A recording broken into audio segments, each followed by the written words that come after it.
Okay, para sa mga hindi pa alam kung paano ginagamit or para saan talaga yung kapo na to na iniipit natin sa gitara, panoorin mo lang yung video na to hanggang dulo.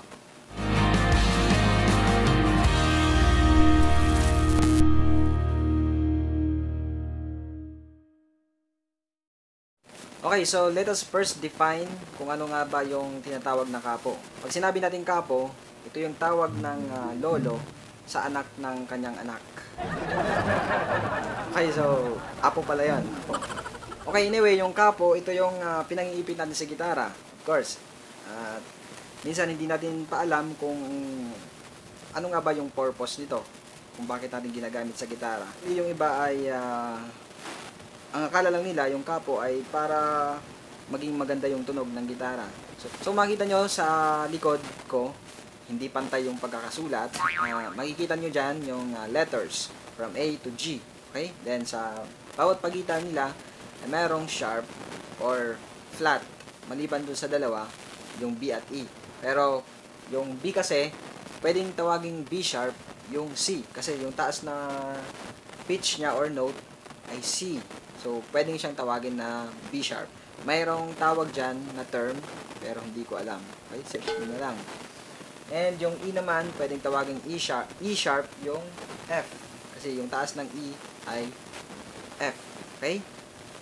F flat yung E. So, magiging flat lang yung yung ito, yung pwedeng siya tawagin flat or sharp. A sharp or B flat ay pares lang. Kasi yung B, ginawa natin siyang flat, binawasan natin ng isang step, okay, half step, kaya nagkaroon tayo ng B flat or E, A sharp, okay, so I hope na naunawaan niyo yan. Anyway, ano nga ba yung connection nitong letters na to dito sa kapo? Okay, napakalaki ng connection nito sa paggamit ng kapo. Diretso na tayo, huwag na nating patatagalin pa. Okay, halimbawa ikaw ay isang basic na guitar player or isa kang beginner, and kadalasan yung alam ng mga beginner ay itong chords na to, G, E minor, C, D. Okay, yun ang alam mong chords. At kung isa ka rin sa nahihirapan mag bar chords kagaya nito, makatutulong sa iyo ang kapo na to. Okay, so paano? Alright, so halimbawa ayaw mong mag-bar chord kasi masakit sa kamay, which is dapat mong aralin talaga mag-bar chords. At kung gusto mo aralin, ayan, panoorin mo yan. Pero anyway, punta tayo dun sa ating pinaka-main topic. Halimbawa, yung family chords of G, yun lang ang alam mong tugtugin sa gitara or i-play. Okay? English ko lang. And gusto mong maabot yung ibang key na hindi ka nagpapalit ng chords. Halimbawa, gusto mong halimbawa yung isang kanta ay mataas para sa'yo, pero yung alam mo lang na chords ay G. Tapos di mo alam paano mag-a-adjust. Di mo alam paano kukunin yung mababa or kung yung mataas kapag mababa sa yung kanta. Okay? So, ito, makatutulong to sa inyo. Okay. Alright, G. So, tumingin kayo dito. Dito. Yan. Nasaan yung G? Dito. Tatandaan ninyo na sa bawat step, pag sinabing nating half step, yan, dyan lang siya dadagdag, half step. Pag sinabing whole step, so, dalawang half step. One half step, one half step. Bali, whole step na yan. And A, yung whole step niya. Ito yung half step. Yung half step natin dito, ayan, kapag nandito ka sa first fret, lumipat ka sa second fret, half step yan. Kapag nandito ka naman sa first fret, lumipat ka papuntang third fret, whole step yan. Ngayon, G, family chords, ang alam mo na gamitin na chords. Halimbawa. And gusto mong, sabihin natin gusto mong maabot yung key of B. Okay? Ang B na chord ay ganito. So, bar chord siya. May ipit. And, syempre, kung ayaw mong mahirapan, gagamitin natin yung kapo. So, paano natin makukuha yung key of B? Ganito. Magbibilang ka kung saan mo pwedeng ilagay yung kapo. Bilang ka ng ilang frets. Ilang frets, okay? Tingnan mo dito. 1, 2, 3, 4. Ito B. Nasa B na tayo. Sabihin, apat na fret natin ilalagay yung kapo. 1, 2, 3, 4. Okay?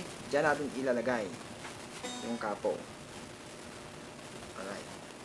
Ngayon, stay ka doon sa family chords of G yung gagamitin mo. And meron ka ng B na chord nang hindi ka nagpalit ng chord shape. Okay? Yan, yung G na shape o yung G chord. Then, nasa family chords ka pa rin ng G. Okay. So, paano natin mapapatunayan kung ito ay totoo na ito ay B? Pakinggan nyo ito. And pakinggan nyo naman yan. So, diba? Magkalapit sila ng tunog. And of course, tatandaan mo lang na kapag na habang ikaw ay nagdadagdag ng fret, ay magdadagdag ka rin ng ganun din, yung letters or yung chord na maabot natin. Halimbawa, nasa B tayo kanina sa pang-apat. Then next niya ay C. C sharp. Yan, halimbawa may kapot dyan na C sharp, D, D sharp, E, F, F sharp. So hindi na syempre pwede dito, mahirap na. And ngayon, since meron lang siyang limit kung hanggang saan lang yung paglalagay ng kapo, pwede kang mag-isip ng ibang family chords na sabihin natin alam mo, yung family chords na basic lang din. Halimbawa, yung key of D. Yan. Yan yung family chords of D. Tapos may B minor, pwedeng gamitin yung open B minor. Tapos yung G. Tapos yung A. Ngayon gusto mo maabot yung key of F. Pero dahil yung key of F ay, syempre, yan. And gusto mo gamitin yung key of D. And gusto mo rin maabot yung key of F. So, ito gagawin mo, ganun pa rin. Same pattern sa ginawa natin kanina. Hanapin mo dito yung D. Ito, D. Pang ilang fret, kaya natin ilalagay yung kapo para makuha yung F na chord. Okay? Bilang tayo. 1, 2, 3. Okay? Pangatlong fret. Dito, 1, 2, 3. Lagyan natin dyan. And yung gagamitin mo na family chords ay still the key of D.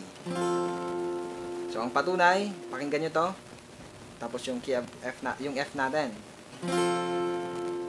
Pakinggan nyo yun. So, diba?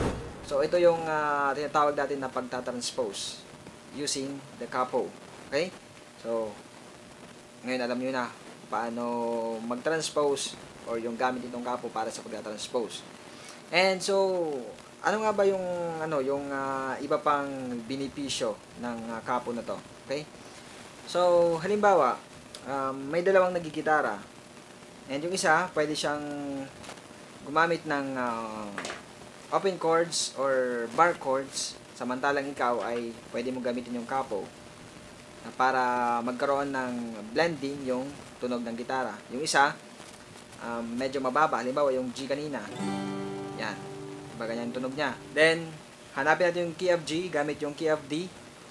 So, kanina, nandito yung F sa pangatlong fret paglalagay ng capo. F, F sharp, G. So, nandito yung G sa 5th fret. Okay? Bawa yung G kanina. Pwede natin i-blend yung may capo. Okay? So, di ba? Maganda yung tunog. Tumaas siya, pero nandun pa rin siya sa may key. Okay, sa kabuuan, ang capo ay ginagamit para sa pagtatranspose and of course, para sa blending ng tunog and para mapaganda rin yung tunog. Okay? So, I hope na okay na. Nalaman nyo na yung purpose nitong capo. Okay, yun lang mga katupa. I-like nyo na lang yung video na to para may recommend ng YouTube sa ibang nangailangan ng kung paano nga ba ginagamit yung capo o yung purpose ng capo dito sa gitara. Okay? And kung gusto mo maabangan naman yung mga susunod kong tutorials sa channel na to, pinutin mo lang yung subscribe button. Yan, nasa baba. Ito yung bell notification, tsaka yung all para sigurado na ma-update ka sa mga bagong videos na ina-upload ko. Okay, maraming salamat sa inyong panonood mga katupa. Jesus loves you. And all the glory belongs to God.